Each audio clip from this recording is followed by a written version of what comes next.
अस्सलाम वालेकुम विद्यार्थी मित्रांनो, तुमचे माझ्या माझी मराठी या यूट्यूब चैनल पर पुन्हा स्वागत है।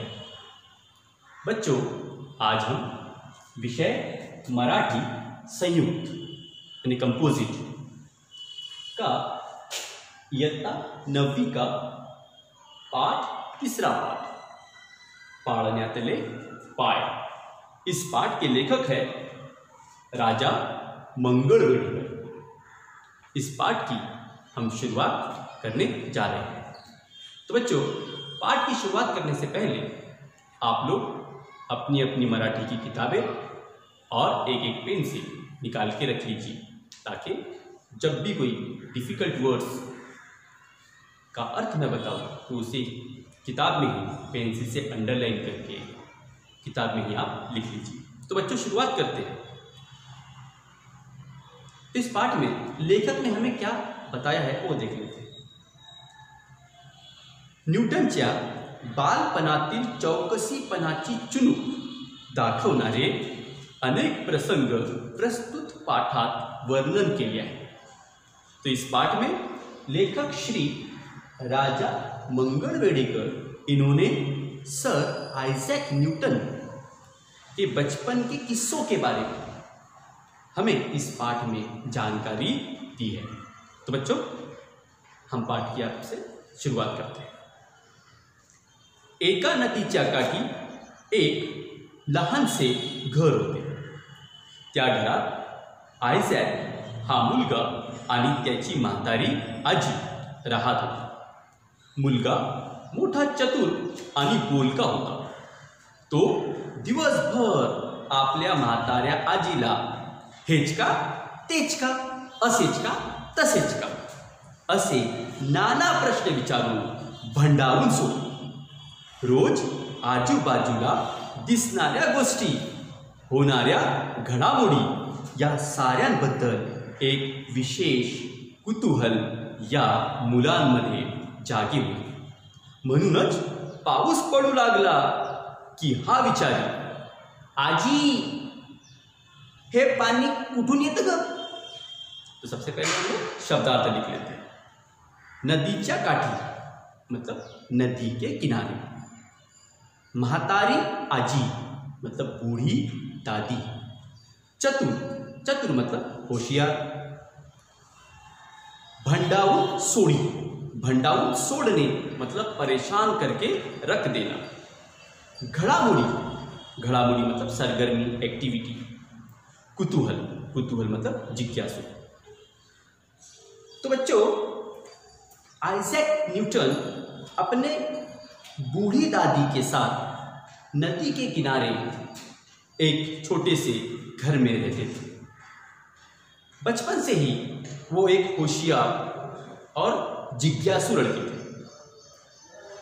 दिन भर वो अपने आजी को तरह तरह के प्रश्न पूछकर परेशान किया करते थे। हेच का तेज का असेच का तसेच का। रोज आजूबाजूला दिसणाऱ्या गोष्टी, होणाऱ्या घडामोडी, सरगर्मी के बारे में वो अपनी आजी से पूछा करते थे। और पाऊस, म्हणूनच पाऊस पडू लागला की हा विचारी, आजी हे पानी कुठून येतं ग? आजी, ये बारिश का पानी कहाँ से आता है? दूसरा पैराग्राफ, जोरदार वाऱ्याने घराच्या खिडक्या वाजू लागल्या की हा विचार, आजी वारा कुठं राहतो ग?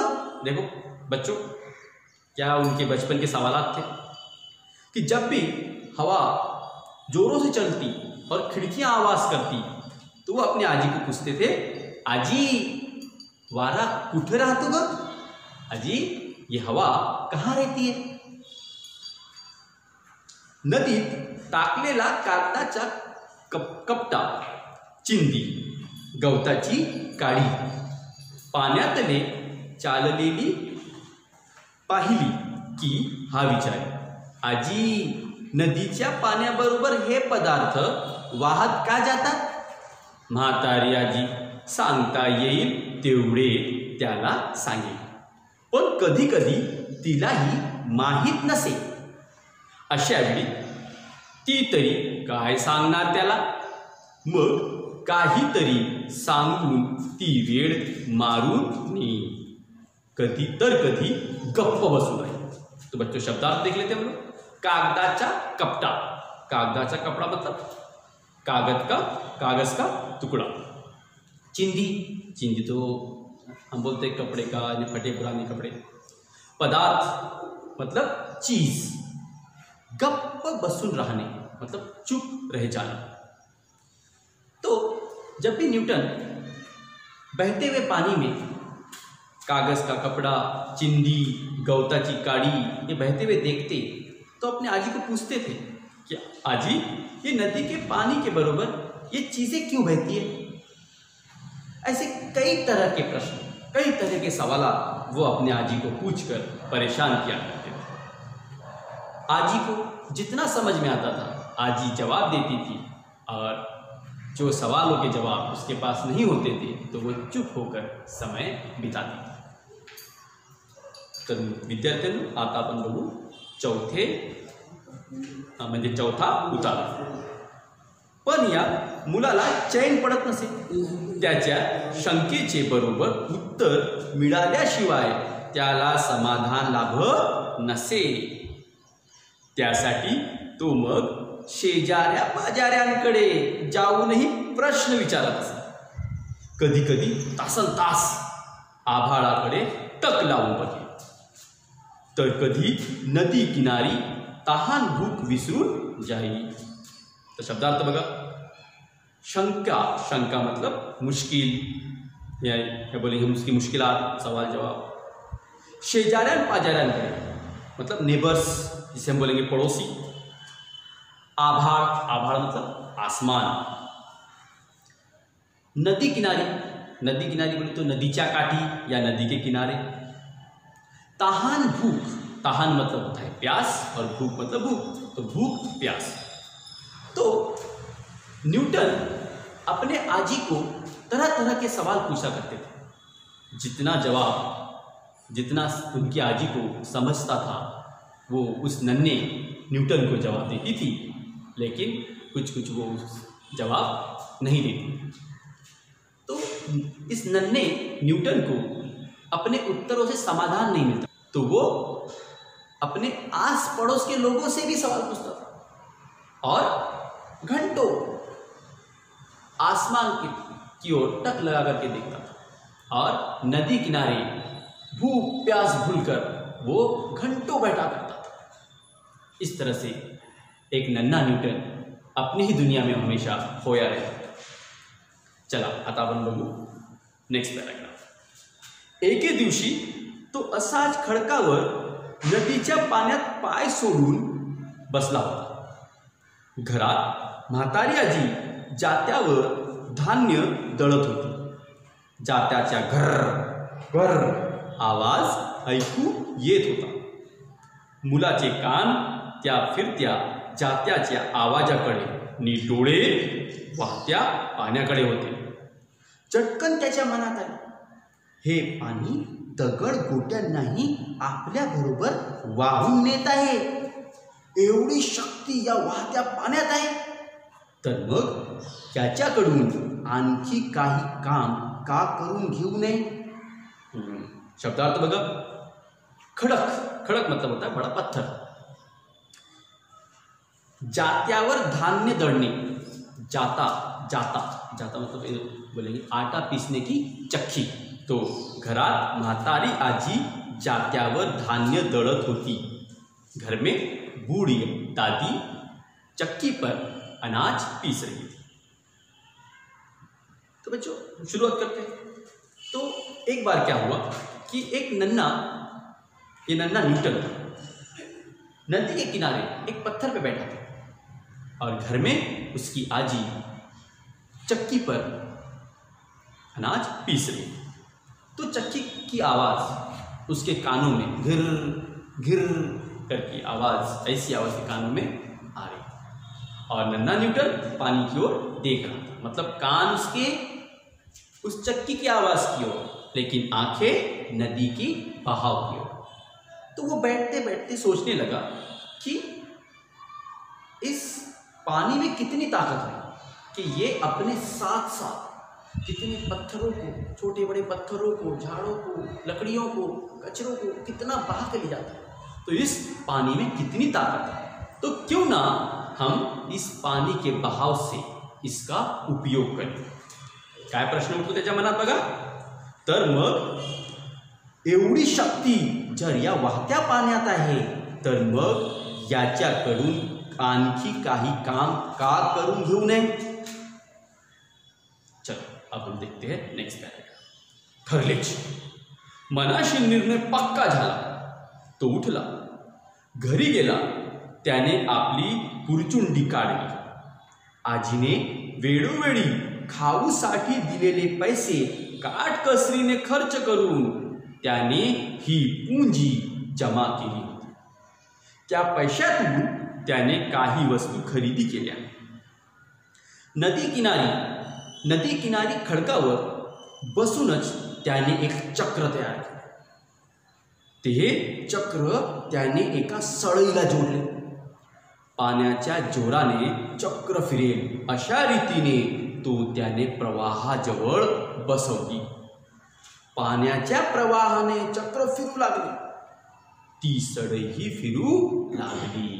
तो देखो बच्चों, अब नन्हे न्यूटन के दिमाग में अब सब बातें घूमने लगी थी। अब उसका साइंटिफिक माइंड यानी वैज्ञानिक दिमाग उसका काम करना शुरू कर दिया था। अब उसने क्या किया, तो सबसे पहले हम शब्दार्थ देख लेते हैं।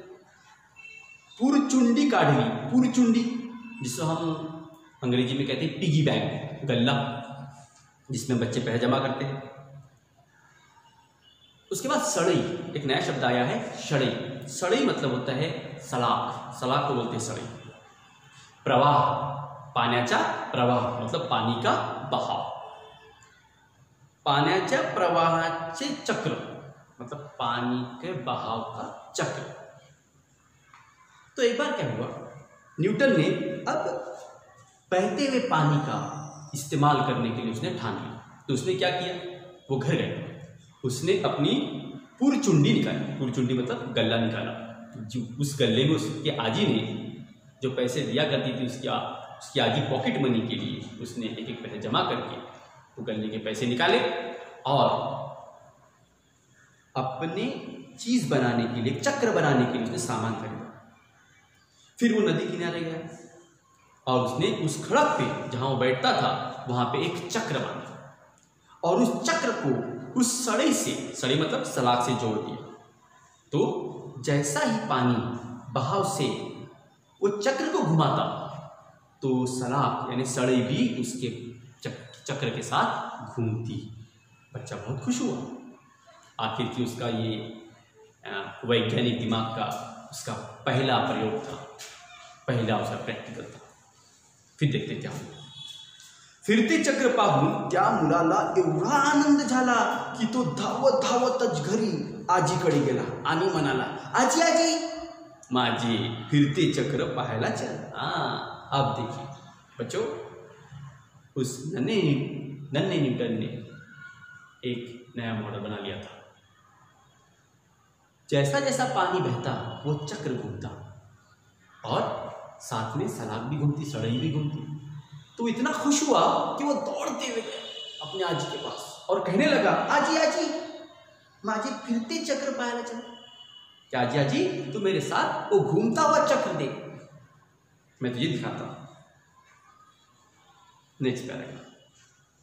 आजी त्याच्याबरोबर गेली, पण तेवढ्या त्याच्या मित्रांनी चक्र मोडून तोडून टाकले होते, कारण तो एकटाच काहीतरी करत बसलेला पाहून ते त्याच्यावर चिडलेले होते।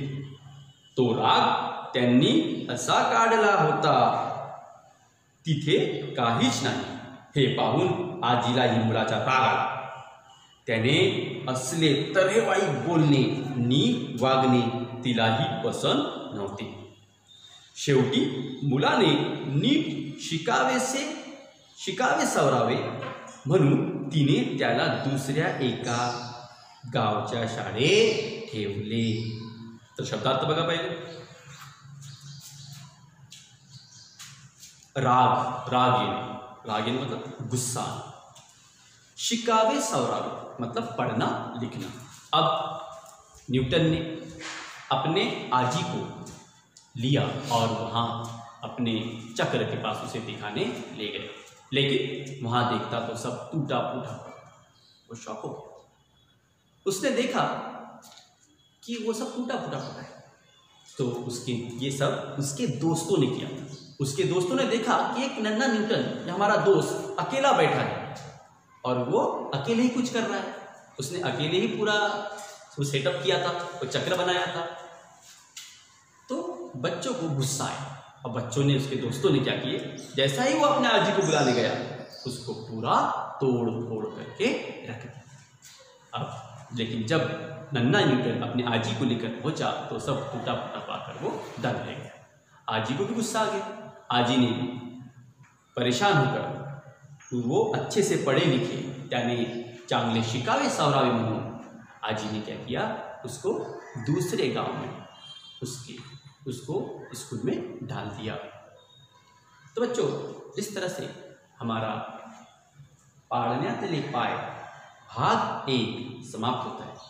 अगली वीडियो में हम भाग 2 यानी पूरा सबक पढ़ेंगे इंशाल्लाह। बच्चों, अगर आपको ये वीडियो पसंद आई हो तो लाइक कीजिए और मेरे YouTube चैनल माझी मराठी को